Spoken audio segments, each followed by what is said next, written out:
శ్రీ సాయినాథాయ నమః. సాయి సచ్చరిత్రము 49వ అధ్యాయం. ప్రస్తావన హరికానోబా సోమదేవస్వామి నానాసాహెబ్ చాందోర్కర్.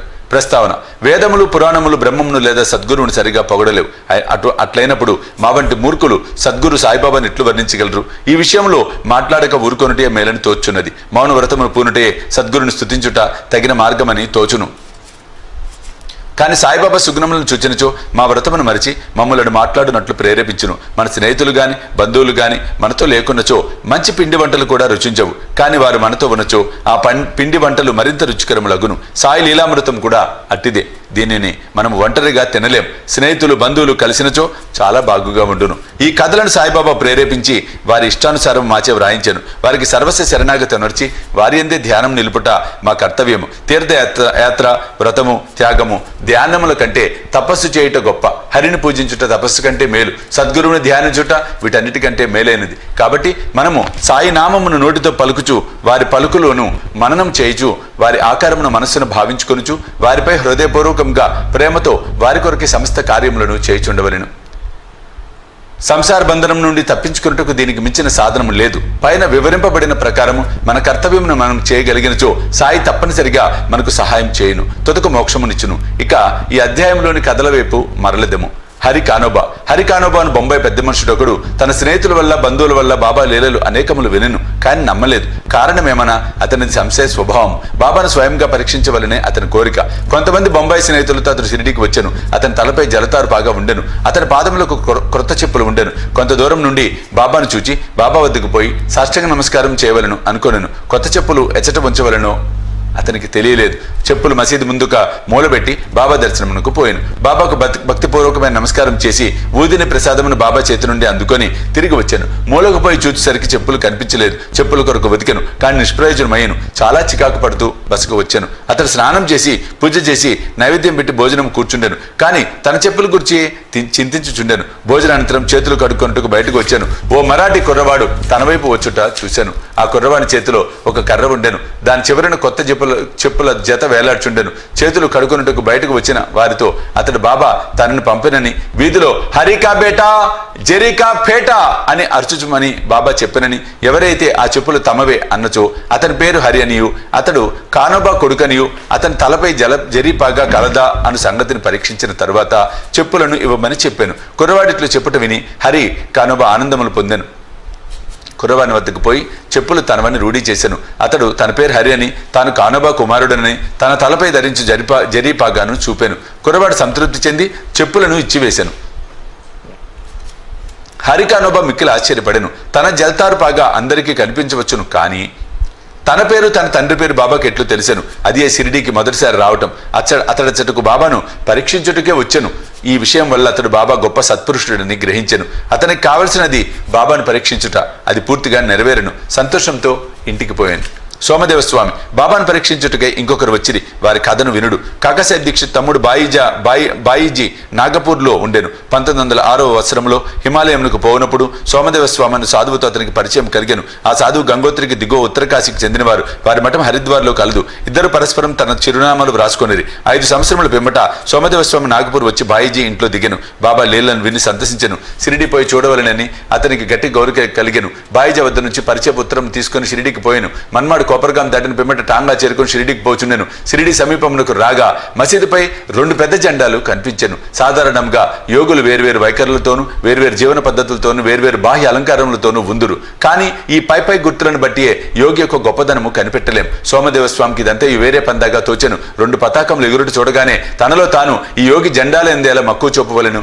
అది యోగికి తగినది కాదు. దీనిని బట్టి ఈ యోగి కీర్తి కొరకు పాటుపడుచున్నట్లు తోచుచున్నది అనుకున్నాను. ఇట్లా ఆలోచించుకొని షిరిడీ పోవటం మానుకొనగా నిశ్చయించినట్లు తనతో ఉన్న ఇతర యాత్రికునకు చెప్పాను. వారు అతనితో ఇట్లనిరి, అట్లయినా ఇంత దూరం వచ్చేది వేళ జెండాలను చూచినంతలో నీ మనసుకు చికాకు పడినచో షిరిడీలో రథము పల్లకి గుర్రము మొదలగు బాహ్య అలంకారములు చూచినచో మరింత చికాకు పొందెదవు. సోమదేవస్వామి గాబరపడి ఇట్లనను, గుర్రములతోనూ పల్లకీలతోనూ జట్కాలతోనూ గల సాధువులను ఎచ్చట చూచి ఉండలేదు. అట్టి సాధువులను చూచుట కంటే తిరిగి పోవటే మేలు అనెను. ఇట్లనుచు తిరుగు ప్రయాణంకు సిద్ధమైంది. తక్కిన తోటి ప్రయాణికులు తన ప్రయత్నం మాని షిరిడీకి రమ్మనిది. అట్టి వక్రాలోచన మానుకోమనిది. బాబా ఆ జెండాలను కాని తక్కిన వస్తువులను గాని ఆడంబరములను గాని కీర్తిని గాని లక్ష్య పెట్టని వారని చెప్పిరి. అవన్నీ అలంకరించిన వారు బాబా భక్తులే కాని ఆయనకు సంబంధం లేదని చెప్పిరి. వారి భక్తి ప్రేమల కొలది వారు వాటిని కూర్చిరని చెప్పిరి. తొట్టతొతుకు ప్రయాణం సాగించి షిరిడి పోయి సాయిబాబాను దర్శించినట్లు చేసిరి. సోమదేవ స్వామి మసీదుకు దిగువ నుంచి బాబాను దర్శించగానే అతని మనసు కరిగెను. అతడి కళ్ళు నీటితో నిండెను. గొంతుకు ఆర్చుకొని పోయాను. అతని కుంటి ఆలోచనలు పోయాను. ఎచ్చట మనసు శాంతించి ఆనందమును పొంది ఆకర్షింపబడునో అదే మనము విశ్రాంతి పొందవలసిన స్థలము అని తన గురువు చెప్పిన దాన్ని జ్ఞప్తికి తెచ్చుకొనెను. అతడు బాబా పాదధూళిలో దొర్లుటకు తహతలాడెను. బాబా దర్శనం కొరకు దగ్గరికి పోగా, మా వేషము మా దగ్గరే ఉండని, నీవు ఇంటికి పొమ్ము, తిరిగి మసీదుకు రావద్దు. ఎవరైతే మసీదుపై జెండాను ఎగురవేయుచున్నారో అట్టి వారి దర్శనము చేయనేలా, అది యోగి లక్షణమా, ఇక్కడొక నిమిషమైనా ఉండవద్దు అనెను. ఆ స్వామి మిగులు ఆశ్చర్యపడెను. బాబా తన మనసును గ్రహించి బయటికి ప్రకటించుచున్నారని తెలిసెను. అతడెంత సర్వజ్ఞుడు, తాను తెలివి తక్కువ వాడని బాబా మహానుభావుడని గ్రహించెను. బాబా అందరినీ కౌగిలించుకొనుట, కొందరిని ఆశీర్వదించుట, కొందరిని ఓదార్చుట, కొందరి వైపు దాక్షిణ్యంతో చూచుట, కొందరిని చూచి నవ్వుట, ఊది ప్రసాదం కొందరికి చుట, ఇట్లు అందరినీ ఆనందింపచేసి సంతృప్తి పరచుట చూచి తననొక్కరినే ఎలా ఇంత కఠినంగా చూచుండెనో అతనికి తెలియకుండెను. తీవ్రంగా ఆలోచించి బాబా చేయనిదంతే తన అంతరంగమునున్న దానితో సరిగా ఉండనని గ్రహించెను. దానివల్ల పాఠం నేర్చుకొని వృద్ధి పొందుటకు ప్రయత్నించవలనని గ్రహించెను. బాబా కోపము మారు రూపంతో ఉన్న ఆశీర్వాదమే అనుకొనెను. కొన్నాళ్ళు పిమ్మట బాబా యందు అతనికి నమ్మకము బలపడెను. అతడు బాబాకు గొప్ప భక్తుడు అయ్యాను.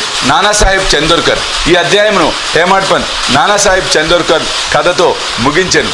ఒకనాడు నానాసాహెబ్ మసీదులో మహల్సాపతి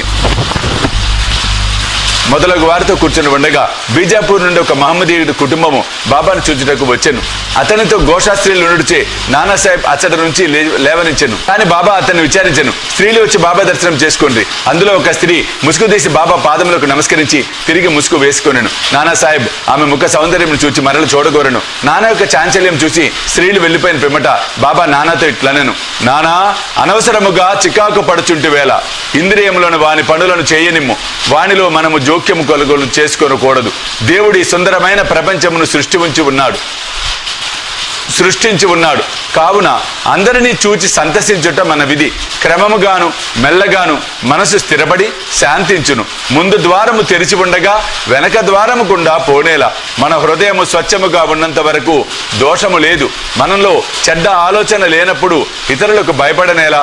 నేత్రములు వాని పని అవి నెరవేర్చుకొనవచ్చును. నీవు సిగ్గుపడి బెదరనేలా. శ్యామాచట ఉండెను. కానీ బాబా చెప్పిన దానిని గ్రహించలేకపోయాను. ఇంటికి పోవు దారిలో శ్యామ ఈ విషయమై నానాని అడిగాను. ఆ చక్కని స్త్రీ వైపు చూచి తాను పొందిన ఆ చాంచల్యమును గురించి నానా చెప్పాను. బాబా దానిని గ్రహించి ఎట్లు సలహా ఇచ్చాను వివరించాను. బాబా చెప్పిన దాని భావము నాన్న ఇట్లు చెప్పసాగాను. మనసు సహజంగా చంచలమైనది, దాన్ని ఉద్రేకించినట్లు చేయరాదు. ఇంద్రియములు చలించవచ్చును, శరీరం స్వాధీనము ఉంచుకొనవలెను, దాని ఓరిమి పోవునట్లు చేయరాదు. ఇంద్రియములు విషయముల వైపు పరిగెత్తును, కానీ మనము వాని వెంట పోరాదు. మనం ఆ విషయములను కోరకూడదు. క్రమంగా నెమ్మదిగా సాధన చేయటం వలన చంచలత్వము జయించవచ్చును. ఇంద్రియములకు మనం లోబడకూడదు, కానీ వానిని మనం పూర్తిగా స్వాధీనమందు ఉంచుకొనలేము. సమయానుకూలముగా వానిని అణిచి సరిగా ఉంచుకునవలేను. నేత్రములు అందమైన వాటిని చూచుట కొరకు ఇవ్వబడినది. విషయముల సౌందర్యం నిర్భయంగా చూడవచ్చును.